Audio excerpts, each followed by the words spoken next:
hari Jumat, Amang dan Inang, abang, adik, dan kakak semua, kembali kita ada di acara Pertanian Sektor Gabungan HKBP Bandung Reformanda Resort Bandung Tengah pada hari ini Jumat 28 Agustus 2020. Pelayan pada Pertanian Sektor kali ini adalah saya liturgis Sintua Tiur Sihombi.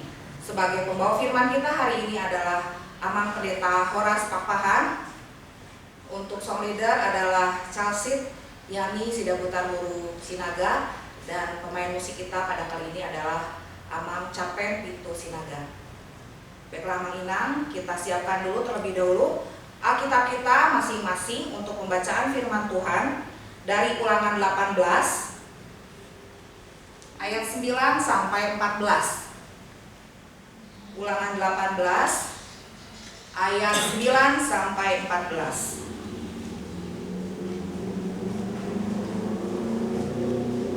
Tema kita pada Pertanian Sektor kali ini adalah memuliakan nama Tuhan. Firman Tuhan dari Kisah Para Rasul 19 ayat 13 sampai 20. Marilah kita sama-sama bernyanyi dari buku EB 826 ayat 1 dan ayat 2, Gohi au Tuhan.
Di dalam nama Allah Bapa dan nama anaknya Tuhan Yesus Kristus dan nama Roh Kudus yang menciptakan langit dan bumi. Amin. Demikian firman Tuhan Allah. Orang yang benar itu akan hidup oleh percayanya, tetapi tidak ada damai sejahtera bagi orang-orang fasik. Haleluya. Mari kita berdoa.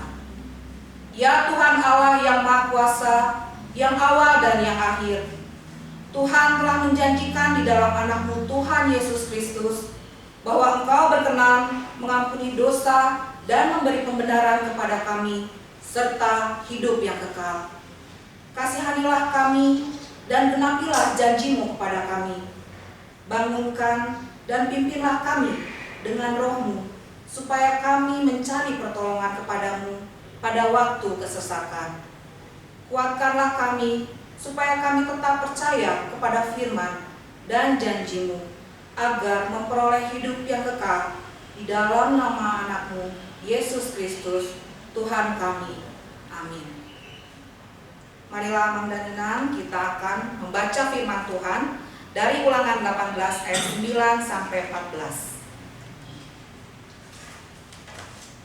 Saya akan membacakannya untuk kita semua, Amang dan Inang, abang, kakak, dan adik di rumah membacanya. Ulangan 18 ayat 9 sampai 14. Bertenung dan bernubuat. Apabila engkau sudah masuk ke negeri yang diberikan kepadamu oleh Tuhan Allahmu, maka janganlah engkau belajar berlaku sesuai dengan kekejian yang dilakukan bangsa-bangsa itu. Di antaramu janganlah didapati seorang pun yang mempersembahkan anaknya laki-laki atau anaknya perempuan sebagai korban dalam api, maupun seorang yang menjadi peneluh, seorang peramal, seorang penelaah, seorang penyihir, seorang pemantra, ataupun seorang yang bertanya kepada arwah atau kepada roh peramal, atau yang meminta petunjuk kepada orang-orang mati. Sebab setiap orang yang melakukan hal-hal ini adalah kekejian bagi Tuhan, dan oleh karena kekejian-kekejian inilah Tuhan Allahmu menghalang mereka dari hadapanmu. Haruslah engkau hidup dengan tidak bercela di hadapan Tuhan Allahmu, sebab bangsa-bangsa yang daerahnya akan kau duduki ini mendengarkan kepada peramal atau penenung, tetapi engkau ini tidak diizinkan Tuhan Allahmu melakukan yang demikian. Demikianlah firman Tuhan.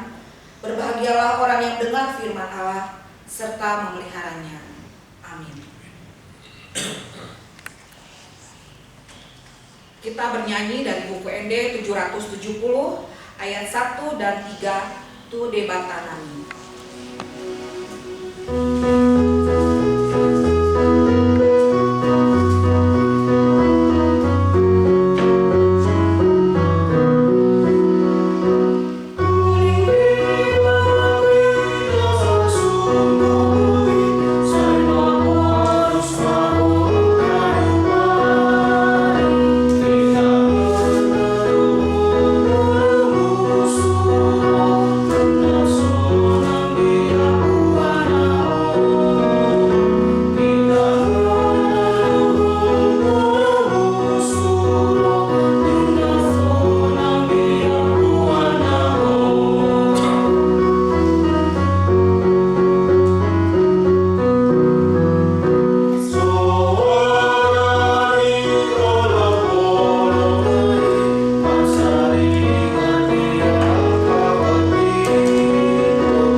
Tuhan adalah Bapa kami yang bertahta dalam kerajaan sorga.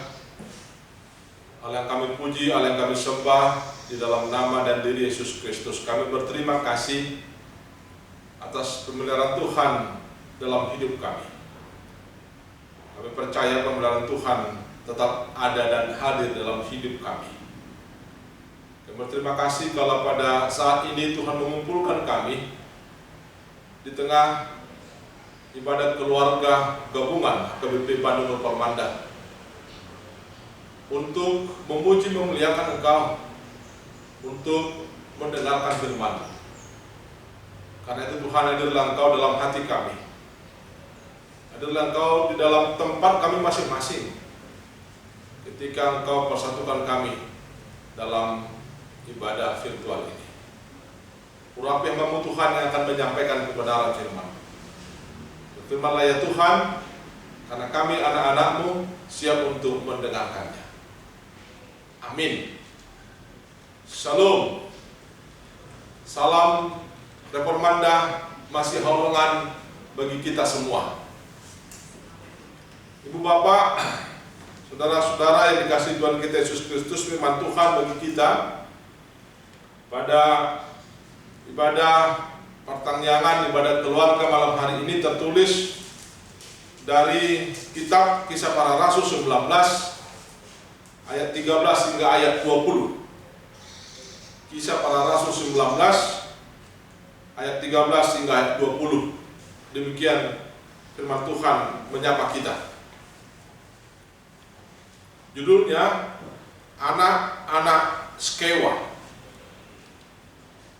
Juga beberapa tukang jampi Yahudi yang berjalan keliling di negeri itu mencoba menyebut nama Tuhan Yesus atas mereka yang kerasukan roh jahat dengan berseru, katanya, "Aku menyumpahi kamu demi nama Yesus yang diberitakan oleh Paulus. Mereka yang melakukan hal itu ialah 7 orang anak dari seorang imam kepala Yahudi yang bernama Skewa.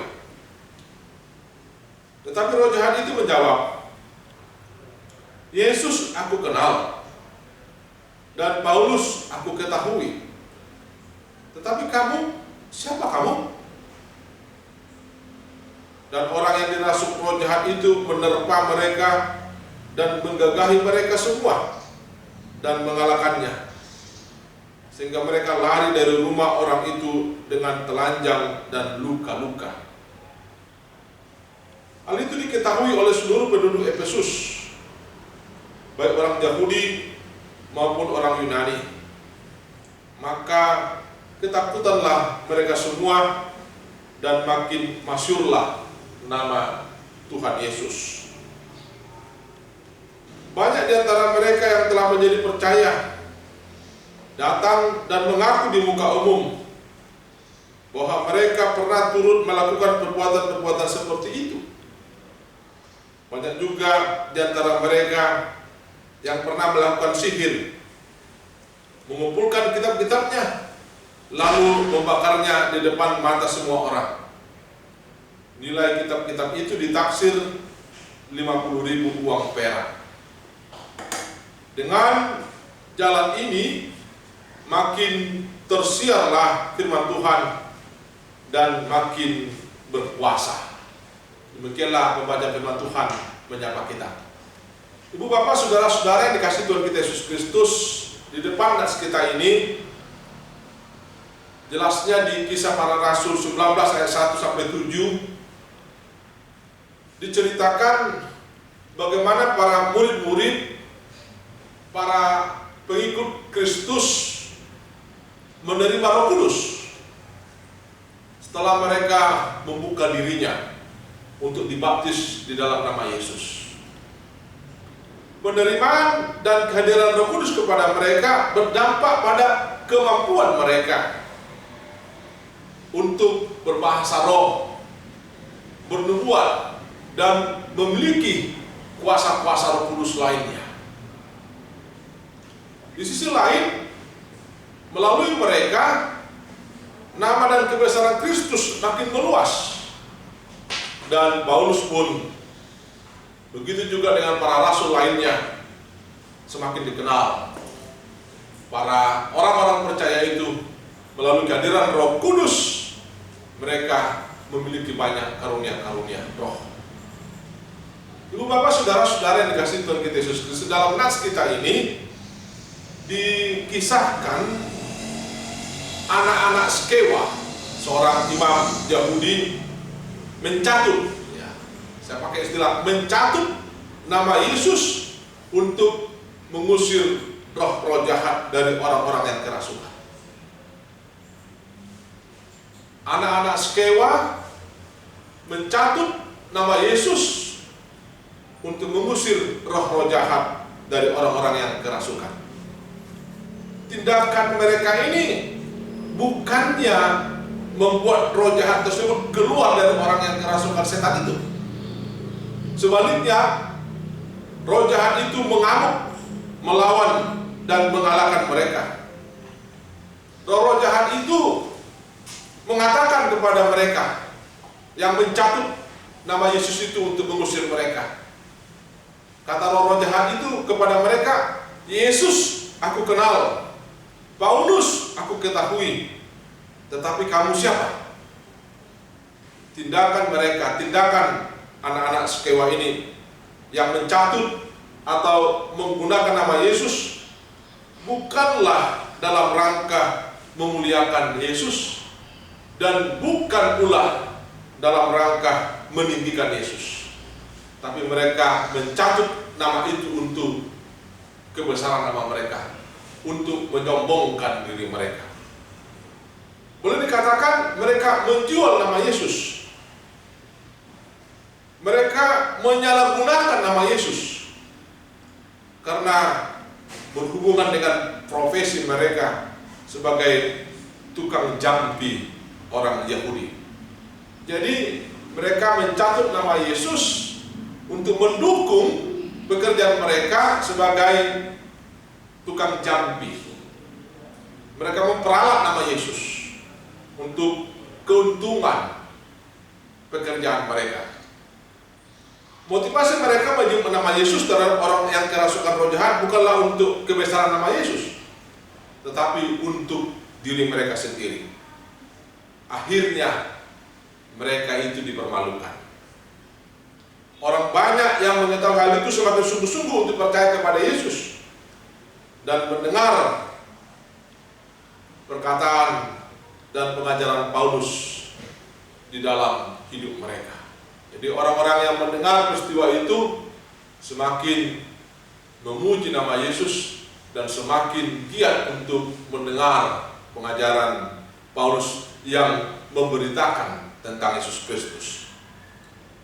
Mereka menanggalkan segala hal yang mereka miliki yang bertentangan dengan ajaran Kristus, yang bertentangan dengan firman Tuhan, dan hal ini mengakibatkan nama Yesus semakin tersiar, firman Tuhan semakin tersebar dan berkuasa dalam hidup orang banyak. Ibu, bapak, saudara-saudari yang dikasihi Tuhan kita Yesus Kristus, kisah pencatutan nama ini masih berlangsung sampai saat ini. Kisah pencatutan nama ini masih berlangsung sampai pada saat ini. Dan saya pun percaya ini masih terus berlangsung. Kisah pencatutan nama seseorang untuk disalahgunakan, untuk kepentingan yang menggunakan itu, bukan untuk kepentingan si pemilik nama itu. Banyak orang yang mengaku-ngaku bahwa mereka adalah saudara, bahwa mereka adalah utusan, bahkan pribadi dari nama yang mereka catut itu. Sekalipun ada yang berhasil dalam pencatutan nama, namun pada akhirnya mereka yang mencatut nama ini akan ketahuan dan akan dipermalukan. Ini bisa kita perhatikan dalam kehidupan kita pada saat ini.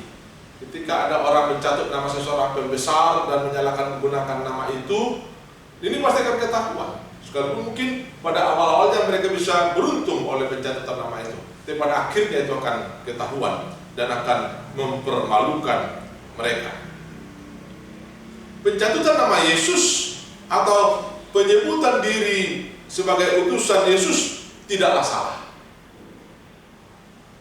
Atau dalam bahasa yang sederhana, mempergunakan nama Yesus, memakai nama Yesus, menyebut diri sebagai utusan Yesus tidaklah salah. Bahkan Yesus membuka diri agar nama dan kuasanya dipergunakan dengan memperhatikan hal-hal yang berhubungan dengan nama tersebut. Ini diinginkan oleh Yesus. Ketika kita memakai namanya, mempergunakan namanya, menyatakan diri sebagai pengikutnya, sepanjang hal itu untuk mempermuliakan nama Yesus, meninggikan nama Yesus, Yesus menginginkan hal itu karena kita diminta untuk menjadi penerusnya. Tapi ketika hal itu menyimpang dari keinginan Yesus, maka hal itu adalah sesuatu yang salah. Beberapa hal yang perlu diperhatikan dalam pemakaian, penggunaan, atau bahasa ekstrimnya pencatutan nama Yesus itu, ini bisa kita lihat dari hukum Taurat yang ketiga. Ketiga mengatakan, janganlah menyebut nama Tuhan Allahmu dengan sembarangan, karena Allah akan menghukum orang yang menyalahgunakan namanya. Janganlah menyebut nama Tuhan Allahmu dengan sembarangan, karena Allah akan menghukum orang yang menyalahgunakan namanya. Lebih luas lagi, pencatutan atau penggunaan nama Yesus dapat kita gunakan ketika kita mendapat mandat, ya. Ketika kita merasakan bahwa kita adalah orang yang dipanggil, orang yang dipilih, orang yang diutus, maka hal ini wajib untuk kita pergunakan. Nama Yesus yang penuh kuasa itu wajib untuk kita pergunakan, untuk kita pakai dalam tugas-tugas kita itu. Dan ketika kita memohon pertolongan atau dalam kesesakan, nama ini bisa kita sebutkan. Dan memang itulah yang dimaksud dari titah ketika itu. Kita pergunakan namanya untuk memuliakan Dia. Kita pergunakan, kita sebutkan namanya untuk memohon pertolongan di dalam kesesakan. Sepanjang pencatutan atau penggunaan nama Allah bertentangan dengan kehendak Allah, hal itu akan membuat dampak negatif bagi orang yang menggunakannya. Itu akan membawa dampak negatif bagi orang yang menggunakannya. Sebaliknya, jika hal itu sesuai dengan kehendak Allah, sesuai dengan titah ketika itu, nama Allah itu adalah keselamatan. Nama Allah itu adalah kuasa yang menyelamatkan. Nama Allah itu adalah sesuatu yang memberi kebebasan dan kebahagiaan. Kita tahu ketika kita memiliki masalah, nama Allah kita sebut, kita dikuatkan untuk menghadapi masalah itu. Kita mendapat jalan keluar, petunjuk untuk menghadapi masalah itu. Itulah kuasa dari nama Allah itu. Ada istilah dalam budaya Batak yang bunyinya Goarna Dodaina. Goarna Dodaina, yang artinya namanya lah artinya, namanya lah isinya. Melalui istilah itu, di dalam nama itu terkandung makna sesuatu. Di dalam nama itu terkandung makna sesuatu. Di dalam nama itu terkandung harapan dan tujuan sesuatu dari si pemberi nama atau dari si pemilik nama. Itu pemahaman kita tentang istilah Goarna Dodaina. Jika hal itu tidak terbukti, maka nama itu dinyatakan tidak sesuai dengan pemiliknya. Dan pemahaman ini ada dalam hidup kita sebagai orang Batak. Pernah saya ketahui ada sebuah nama diberikan kepada seorang anak, lalu kenyataannya apa yang diharapkan dari nama itu tidak nampak dalam diri si anak. Pada suatu saat orang tuanya berpikir dan melaksanakan bahwa nama si anak itu tidak sesuai dengan si anak itu, lalu mengganti nama si anak itu. Itulah kira-kira pemahaman bahwa nama itu memiliki harapan. Nama itu memiliki satu tujuan, makna di dalam hidup kita orang Batak. Dan saya yakin itu bukan hanya orang kita Batak, orang Karo juga ada pemahamannya yang seperti itu. Demikian juga kita yakini dalam nama dan penyebutan nama Allah. Ada hal-hal yang perlu diperhatikan. Dan karena ada kuasa dalam penyebutan nama itu, sesuai dengan keberadaan nama dan sifat Allah. Itulah kuasa yang ada di dalam nama itu. Dia sesuai dengan keberadaan nama Allah dan sesuai dengan sifat-sifat Allah. Nama dan sifat Allah itu selalu berbanding lurus. Jadi tidak pernah terjadi bertentangan nama dan sifat Allah. Demikian juga dengan orang-orang yang menggunakannya. Jika hal itu dilanggar, nama itu tidak akan berkuasa, bahkan bisa berdampak bagi yang menggunakannya, seperti kisah anak-anak Skewa, khotbah kita pada malam hari ini. Itulah yang terjadi dalam nas firman Tuhan malam hari ini kepada kita. Penggunaan nama Allah di dalam hidup kita tidak boleh terlepas dari misi menyampaikan kabar baik. Penggunaan nama Allah atau pemakaian nama Allah dalam hidup kita orang percaya tidak boleh lepas dari misi menyampaikan kabar baik atau Injil. Kabar baik itu adalah menghadirkan kerajaan surga, shalom, dan menyatakan bahwa Yesus adalah Tuhan dan Juru Selamat dunia ini.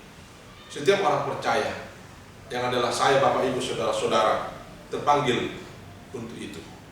Ikut ambil bagian dan berpartisipasi untuk mengabarkan dan menggunakan nama itu di dalam dan melalui segenap aktivitas hidup kita.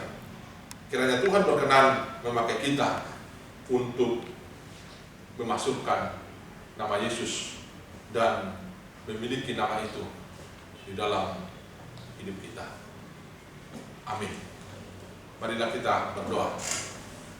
Terima kasih Tuhan atas firman-Mu yang menyapa kami, mengingatkan kami betapa nama-Mu berkuasa, betapa nama-Mu masuk, sehingga kami terpanggil untuk menghidupi nama-Mu dalam aktivitas kami dan di dalam perkataan perbuatan kami.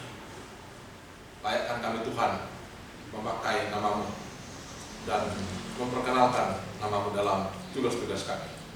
Dengan demikian nama-Mu semakin dikenal dan dipermuliakan. Terpujilah nama-Mu Tuhan kekal selama-lamanya. Amin.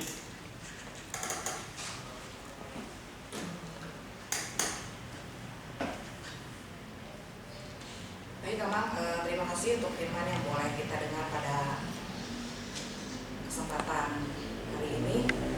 Ada beberapa pertanyaan Amang yang ingin disampaikan. Mungkin saya sendiri juga ingin bertanya, jemaat juga di rumah juga ingin bertanya. Itu salah satunya. Silakan dulu Amang ini sebabnya. Biar lebih tenang kita berbicaranya. Jadi yang pertama ternyata kita itu tidak boleh menggunakan nama Tuhan Allah kita itu dengan sembarangan, ya. Tidak boleh sembarangan, dan ternyata juga jika Tuhan tidak berkenan, seperti anak-anak Skewa ini dia berpikir kan dia udah lihat banyak mujizat-mujizat yang telah dilakukan dengan menyebut nama Tuhan Yesus, Tuhan Allah itu sendiri. Jadi dia ingin mencoba gimana nih, saya akan coba seperti mantra-mantra yang biasa mungkin mereka punya ya, mereka mencoba menggunakan nama Tuhan Yesus untuk mengalahkan sebutlah musuhnya gitu, untuk membuat dia itu nama dia tuh lebih terkenal, lebih bagus sebagai orang yang hebat, sebagai apa, tidak meninggikan nama Tuhan Yesus itu sendiri ya, tapi Tuhan tidak berkenan ternyata, walaupun namanya dipergunakan tapi tidak untuk memuliakan nama Tuhan, itu Tuhan Yesus itu tidak berkenan, Allah itu tidak berkenan. Nah, bagaimana Abang di kehidupan sehari-hari ternyata tanpa kita sadar, kita kadang-kadang suka bilang oh Tuhan gitu, untuk kepentingan kita sendiri, bukan memuliakan nama Tuhan. Ternyata itu tidak boleh ya, tidak boleh menyebut seperti yang Abang tadi bilang di hukum yang ketiga, tidak boleh menyebut nama Tuhan Allahmu dengan sembarangan. Itu berarti peringatan juga buat kita untuk mengingat kita untuk tidak menyebut nama Tuhan kita dengan sembarangan. Yang kedua, Amang, berhubungan dengan memuliakan Tuhan dengan menyebut nama Tuhan itu sendiri, ternyata tanpa kita sadari, terkadang kita ragu Amang dengan kekuasaan nama Tuhan itu sendiri. Kadang kita mencari kekuatan lain gitu, nama lain. Misalnya kita datang ke dukun, kita datang ke orang yang sebut orang pintar kalau zaman sekarang ya, untuk mencari-cari untuk keberuntungan kita atau apalah yang membuat kita itu mempunyai masa depan yang baik untuk yang akan datang. Apakah itu dibenarkan oleh Tuhan kita itu sendiri gitu. Terus yang ketiga, biar sekaligus nanti menjawabnya, bagaimana sikap kita sebagai orang Kristen untuk bisa tetap menjaga nama Tuhan kita itu, Tuhan Yesus itu sebagai Tuhan dan Juru Selamat kita satu-satunya, tempat kita bergantung, tempat kita menaruh harapan, tempat kita memuji dan menyembah Tuhan, agar kita bisa tetap menyebut nama Tuhan itu dengan tetap memuliakan nama Tuhan. Itu mungkin beberapa pertanyaan yang ingin kita dengar jawabannya. Silakan. Ya, terima kasih Nang Sintua. Dari beberapa pertanyaan itu saya pikir bisa kita gabungkan menjadi satu pertanyaan besar, ya, menyangkut dengan nama Allah dan penggunaan nama Allah itu. Kita punya pegangan patron tentang penggunaan nama Allah itu dari hukum Taurat kita yang ketiga. Jangan menyebut nama Tuhan Allah dengan sembarangan. Itu satu sisi. Baru bagian kedua, Allah akan menghukum orang-orang yang menyalahgunakan namanya. Pertama, dari hukum Taurat yang ketiga itu, Allah bukan tidak memperbolehkan namanya dipakai. Bahkan Allah menginginkan namanya dipakai, hanya jangan disalahgunakan. Jadi kalau kita lihat kasus dalam firman Tuhan kita ini, itulah yang dipakai oleh anak-anak Skewa ini. Mereka memakai nama Allah untuk kepentingan mereka, yang bertentangan juga dengan keinginan Allah. Mereka adalah tukang jampi yang kita ketahui ini bertentangan dengan iman Kristen kita. Ya, jadi di situ Allah tegas. Allah bukan tidak ingin namanya dipakai, bahkan memerintahkan orang percaya mempergunakan namanya.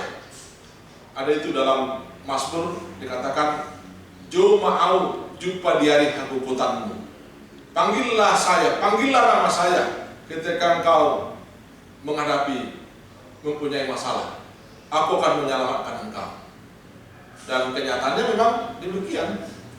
Ketika kita mempunyai masalah, kita memanggil nama Allah, kita mendapat petunjuk dan kekuatan.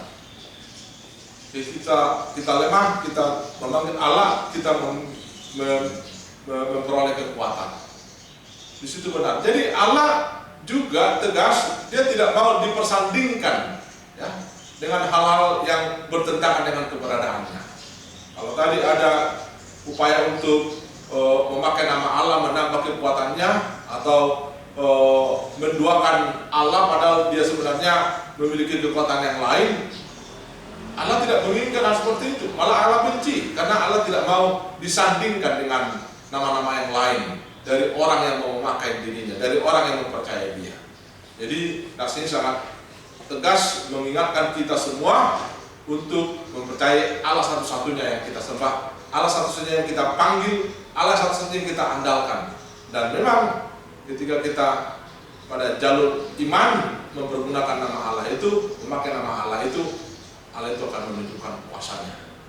Demikianlah Inang, saya gabungkan jawaban atas 3 pertanyaan Inang tadi, dan saya yakin kita yang hadir pada saat ini secara virtual pernah mengalami kuasa nama Allah itu di dalam hidupnya, dalam dirinya. Itu karena kita berada pada hal yang benar, dan Allah berkenan untuk hal seperti itu, sehingga dia menyatakan kuasanya dalam namanya itu.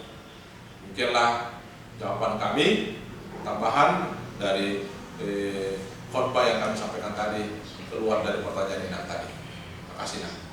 Terima kasih banyak Abang Pendeta Rastapahan untuk jawabannya.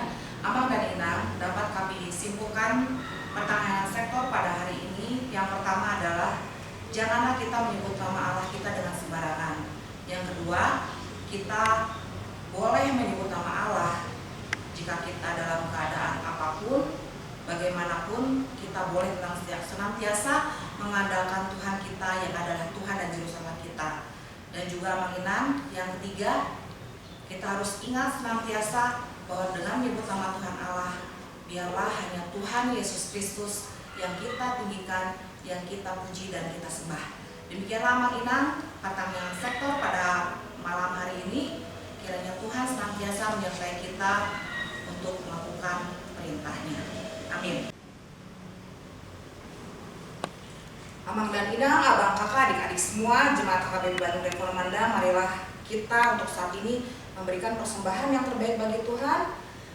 Sebelumnya akan diinformasikan bahwa karena ibadah kita ini berlangsung secara virtual, maka persembahan yang dikumpulkan dapat dikumpulkan melalui amplop dan diantar ke kantor gereja kita, diberikan kepada administrasi gereja kita pada jam kerja pada hari Selasa, Jumat, dan Sabtu pukul 10 sampai pukul 15 sore. Selanjutnya dapat juga ditransfer ke rekening kuliah kita atas nama Bendahara Kuliah dan Ketua Parantor kita, yaitu Edita Roslina Gultom dan Ganda Parwian Sirait di Bank Sentral Asia dengan nomor rekening 80903511118, dan juga dapat melalui aplikasi OVO dan GoPay atas nama bendahara Huria kita di nomor 0813 1855 1160. Marilah kita bersama-sama bernyanyi dari buku ND 787 ayat 1 dan 3 sambil memberikan persembahan dengan lagu Ikon Monang Kita.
Marilah kita berdoa untuk menyerahkan persembahan kita kepada Tuhan.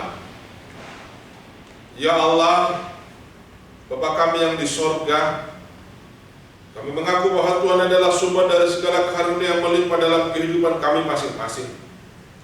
Sebagian daripada karunia itu kami serahkan kembali sebagai persembahan kepada Tuhan. Terimalah dan berkatilah persembahan umat-Mu ini, agar dapat kami pergunakan untuk pekerjaan dan pelayanan kerajaan Tuhan di dunia ini. Bukalah hati kami untuk mengenal betapa banyak berkat dan karunia yang kami peroleh dari Tuhan, supaya kami senantiasa bersyukur kepadamu di dalam nama Yesus Kristus Tuhan kami. Amin. Marilah kita berdoa bersama dalam doa yang diajarkan Tuhan Yesus kepada murid-muridnya. Bapa kami yang di sorga, dikuduskanlah nama-Mu, datanglah kerajaan-Mu, jadilah kehendak-Mu di bumi seperti di sorga. Berikanlah kami pada hari ini makanan kami yang secukupnya, dan ampunilah kami akan kesalahan kami, seperti kami juga telah mengampuni orang yang bersalah kepada kami. Dan janganlah membawa kami ke dalam pencobaan, tetapi lepaskanlah kami daripada yang jahat. Karena Engkau yang mulia dan kuasa dan kemuliaan sampai selama-lamanya. Amin. Anugerah dari Tuhan kita Yesus Kristus, kasih setia dari Allah Bapa, persekutuan Roh Kudus menyertai saudara-saudara hari ini sampai selama-lamanya.